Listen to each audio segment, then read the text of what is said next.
the people turning out in vast numbers, every one of your talks in Australia has been oversubscribed massively. It tells you they kind of get that there's more to this than they're being told. Oh yeah, they know. Well, it's one of the things that's so interesting about dealing with archetypal themes.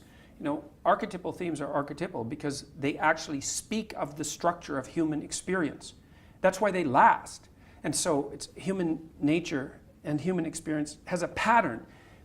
You don't have the capacity to articulate that pattern as an individual, in part because your life is too short. You just can't figure it out. But the ancient representations of those patterns are everywhere around you. And you know some of them in image, you cotton onto them automatically. You fall into them if you go to a movie, for example, because movies always express archetypal themes. If you hear them articulated, you think, I knew that, I just didn't know how to say it. That's the Platonic idea of learning as remembering. Your soul already knows, but it doesn't have the words. And so when people talk to me about watching my lectures, let's say, they basically say one of two things. If it's not just a simple thank you, they say one of two things. A third of them say, a quarter of them say, when I listen to you talk, it's as if you're telling me things that I already know. It's like, yeah, well, that's exactly right, because that's what archetypal stories are. They're the description of what you already know. But that can be articulated, and then who you are and how you see yourself and the way you describe yourself all become the same thing. So that's wonderful. Then you're not at odds with yourself, you know? And then then you're a functioning unity, and that makes you much stronger and more indomitable than you would otherwise be. And then the other thing that people say, and this is more like 3/4 of them, is that they say, I was in a very dark place, I was addicted, I was drinking too much, I had a fragmented relationship with my fiancée, and I wasn't getting married, things weren't going very well with my family, my relationship with my father was damaged, I didn't have any aim, I was wasting my time, some variant of that, some combination of those.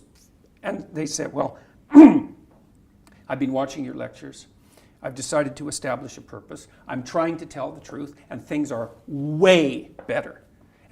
And so let's say I've done maybe 8 or 9 large-scale public talks in the last 2 months, so that's probably 20,000 people, and about half of them, a third to half of them have stayed afterwards to talk to me, so that's about 7,000 people who have said that to me.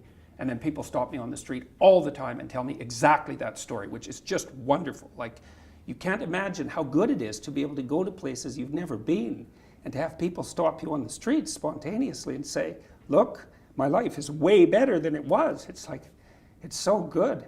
And I've got like, I don't know, 35,000 letters from people since last August. It's more than that. I can't keep track of them. And it's exactly the same thing. Like a quarter of them say, well, you've given me the words to say what I already knew was true. And thank you for that. I can see that in the audience. It's so interesting because I can lay out a story. People go like this. And they're doing that all the time. It's like the lights are going on. And that's a really, well, there's almost nothing better than that, to watch lights go on when you're talking to people. It's like, that's just absolutely fantastic.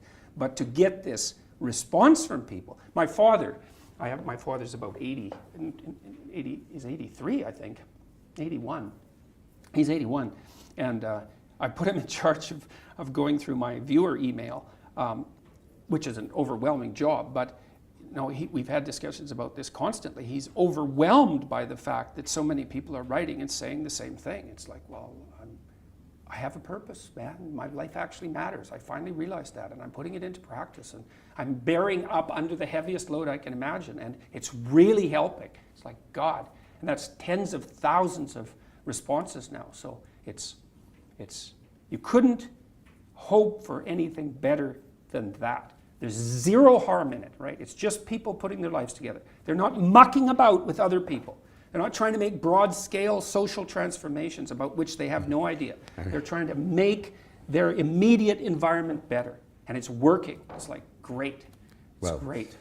You say there's zero harm in it. I'd say as a former legislator that there's an enormous amount of good in it. A country is only the sum total of the people that make it up. To the extent that they're put together, resilient, able to contribute, don't have to ask others to help them, the stronger the nation and the society will be. And rapidly. Like, I was thinking the other day, a journalist asked me why people are responding so positively to what I'm saying, the young men, for example, and I thought, why? Yeah, that's a good question. says, well, I'm actually on their side. I'm really happy that they're not wasting their lives. I'm really sad to see that people are disenchanted and nihilistic and depressed and anxious and aimless and perverse and vengeful and all of those things. It's terrible. And then to see people question whether that's necessary and then to start to rise out of it. It's like, it's so fun. Like last night I was after my talk, it's overwhelming.